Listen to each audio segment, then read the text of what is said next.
Ladies and gentlemen, we have here Bill Buzenberg.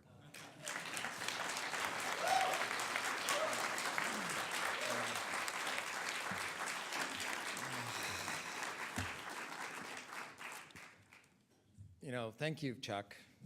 I mean, we're all here because of you, but thank you, Steve, board member, our two board members, Matt, Olivia, Ira, and Bill. These are legends in public radio. I am very honored to be up here with them, and I'm very happy to be here talking to you.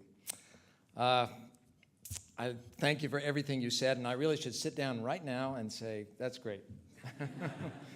Look, I want to thank all of you for coming as well. I've got friends here from the Peace Corps, from Minnesota, from public radio. It's just fantastic. It's a really good thing. I want to especially acknowledge my family members who are here on the front row. My brother, John, and his wife, Barbara. They're coming from Asheville. My sister, Jessie, from Portland, Oregon. My son, Eric, from Minneapolis. My best friend from forever, Dan, and his partner, Mady, are here from Denver. And here's another bit of news maybe you don't know. I also want to say welcome to my fiance who's here, Lori Hart from Seattle.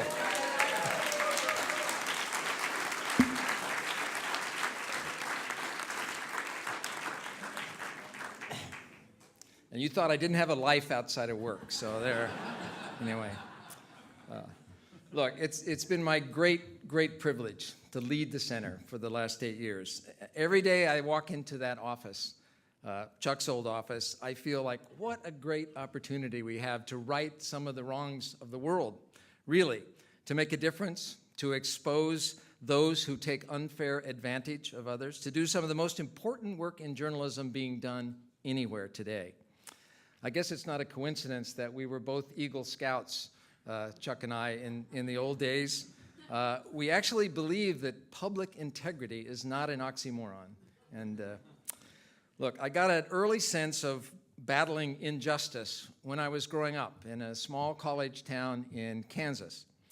I like to say I was bred, ed, wed, and fled, but it was a good place to start, and it was a good place to start thinking about being a journalist, which is the only thing I've ever really wanted to be. The simple reason is I like to educate people, educate citizens in a democracy. I like to fix things that are broken. My early inspiration was a renowned editor, probably you don't know, William Allen White. He was from nearby Emporia. You may have never heard of him or his famous editorial he wrote in the Emporia Gazette, "What's the Matter with Kansas?" It has some relevance today too, but anyway. White made a lot of sense. He fought corruption. He supported reform. So growing up, I saw how he went to bat for the little guy against the bully. And I studied that, and I said, I wanted to be such an editor someday. Then when I was editor of the student newspaper at the university, I wrote what I thought was an equally gripping editorial. It was called, "What's the Matter with Kansas State?" And it didn't have the same gravitas, but the dean did notice that it was there. Anyway, look, I'm attempting to tell you in a very roundabout way that I have always loved journalism, and never more so than today. Not for the power, the glory, but really the good that it can do. I've always worked in nonprofit news organizations too. Even the newspaper I worked for was losing money. So, but you know, the bottom line is about the quality of the information that you're producing. It's not about the numbers of eyeballs that you're trying to reach. I like to think about our work as a moral enterprise, that being a watchdog in the corridors of power does make a difference, that transparency and accountability really do change bad behavior. With data and with documents now, we can be an independent check on the power of governments and private institutions.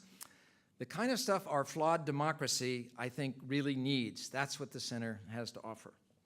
So I want to state right up front, because there are many staff members here, that all of the success I've had in the center and in public radio before is really due to a great team of people.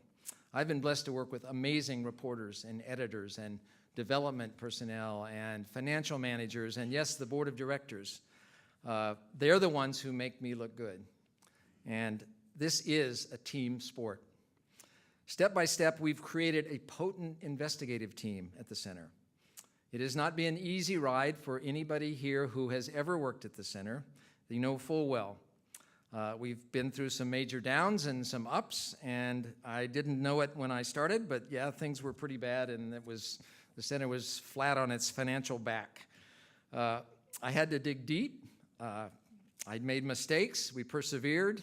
Things got a little better. We got better. The staff has really hung in there with me through all this. And I think we exceeded the original vision I had when I came. So happily, the center is in great shape today. I've never been prouder of where we are than what happened just last week. Let me tell you, Monday and Tuesday, this is the midterm election is unfolding. The center published stories, investigative stories, and mountains of data on all political advertising in every state election. We crunched numbers on 1 million TV ads to tell the story of who spent how much, where, and what happened in every contest. We did this live and in real time, right before the election, during the election, right after the election. Nobody in journalism that I know of has ever done anything quite like that. Chuck, well,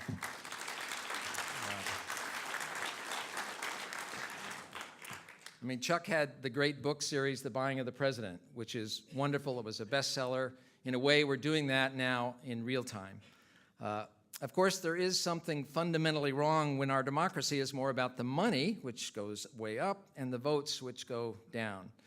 The money gusher elections may be distasteful, but I never see our work as negative.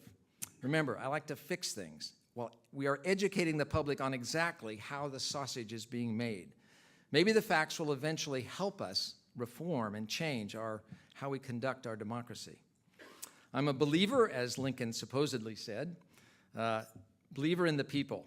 If given the truth, they can be depended upon to meet any national crisis. The great point is to bring them the real facts. Without those real facts, as Madison supposedly said, popular government is a farce or a tragedy or perhaps both. People who mean to be their own governors must arm themselves with the power which knowledge gives. And I do believe that investigative journalism gives us that power, gives us that knowledge. Okay, I was speaking about Monday and Tuesday. Now, on Wednesday last week, the Center's international project, ICIJ, the International Consortium of Investigative Journalists, broke a global scoop about Luxembourg. It trending on Twitter at hashtag Lux Leaks. We launched this with data and documents, and 33 other media partners, along with 80 journalists, worked on this. These are some of the largest collaborations ever mounted. We had The Guardian, we had Le Monde, we had the BBC, we had CBC, the list goes on. By last Friday, this story was the lead, top of the page, #1 story in the Financial Times. It was in the New York Times. We had millions of page views, many new international contributions, and I'm happy to say we got a $1,000 donation from Luxembourg. Now, all this may be legal, but there's something fundamentally wrong when 340 of the world's largest companies, from Amazon to Apple to Pepsi to FedEx, earn billions of dollars, but then can use the Grand Duchy to pay less than 1% of any taxes. Change, however, can only come from the knowledge about how this system is rigged. We created something of a black eye for Luxembourg, but I really give ICIJ a gold star. The work is spurring outrage and investigations from Australia to Belgium. Just this week, the European Parliament took it up. And ICIJ is not done yet. If I were you, I would want to stay tuned to Lux Leaks. So this is the kind of work which I got into journalism for. This is why I wanted to be a journalist, to be a place to turn to when something is fundamentally wrong. In that sense, the center really is a dream job. I could keep going on and tell you about our other work and our impact in area after area, or the awards, or the website. The website, we just won 2 of the best website awards for any news website, against all others. One was from the Legacy Media, editor and publisher, and one was from the New Online Media, Online News Association. They both said, oh yeah, you have the best website of anybody under 1 million visitors a month. Okay, I want to talk to you about one more project, if I may. It involves a West Virginia coal miner who spent 33 years underground. His name is Steve Day. He became the face of our black lung investigation called Breathless and Burdened. Steve Day had severe black lung disease. He could barely breathe even with the oxygen he had to have. However, his claims for benefits from the coal company were always denied, starting in 2005. Again, there's something fundamentally wrong when a doctor at a prestigious hospital like Johns Hopkins University reads x-rays incorrectly hundreds and hundreds of times that effectively denies benefits for sick miners, which is what happened to Steve Day and many, many others. I think Chris Hamby is here. I saw him earlier. Yeah, way in the back. But Chris spent a year digging into the medical and legal records to prove that this was happening. And then he published a searing report with all the data, along with ABC News. The immediate result was that the Johns Hopkins X-ray reading program business was completely suspended, and it is still suspended. Steve Day died just a few months ago at age 67. You know, I'm 67. How would any of us feel? How would our families feel if our lives were taken through such an injustice? An autopsy of Steve Day showed conclusively he did indeed have severe black lung disease, and just last week, the coal company finally relented and awarded Steve Day's family the small monthly benefits that they had denied him in life. Yeah.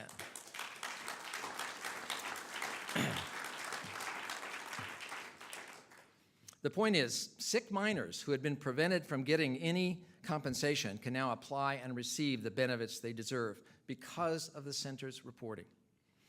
We have been able to add just a little piece of integrity, a little piece of justice back into a family's life, and to place accountability squarely on an industry their communities lives and dies for.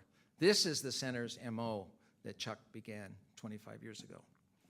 Breathless and Burdened, yes, it won the Pulitzer and a slew of other awards, and we've had a lot of record number of projects winning awards. What I hear from my colleagues, both in the media and also in foundations, big and small, they say, you know, you guys at the center, and of course we are not all guys, but you guys at the center definitely punch way above your weight.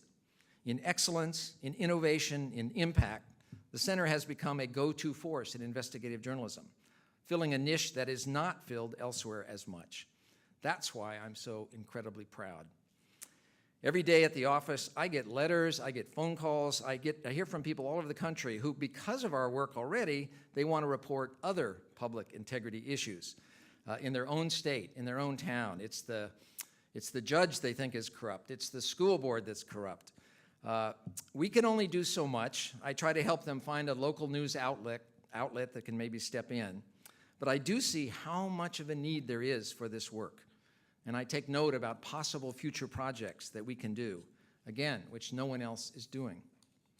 So I'm very optimistic that as long as we can fill this need, we can investigate. We see a need, we can investigate. That way we can create value. And if we can create value, we can monetize that, really, with our nonprofit business model. It really does work. The center's potential is unlimited with the support that it has had and continues to have.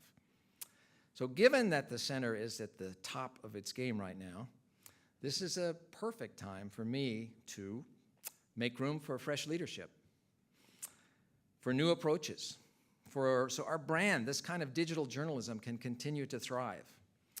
And just like Chuck, I will be a hard act to follow.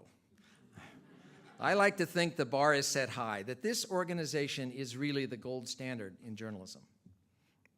We've come into our own at a time when journalism itself, there is so much upheaval. Legacy media talk about all doom and gloom. Not all the new digital stuff is all that great, but the center has taken off and become an institution, I think, the idea that Chuck had 25 years ago.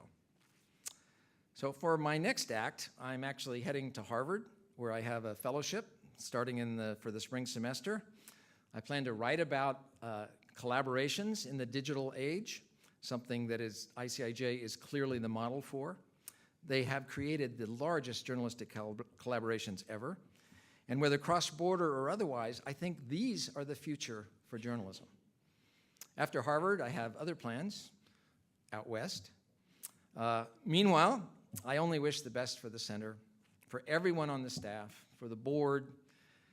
I'll be cheering you on from the sidelines, doing whatever I can to help. I want you to keep rocking the way we have. There is that potent mix that the center provides, data and shoe leather, connecting the dots, leaving no stone unturned to produce the highest quality investigative journalism in the public interest. Thank you all for honoring me tonight. I really, really appreciate it. Thank you.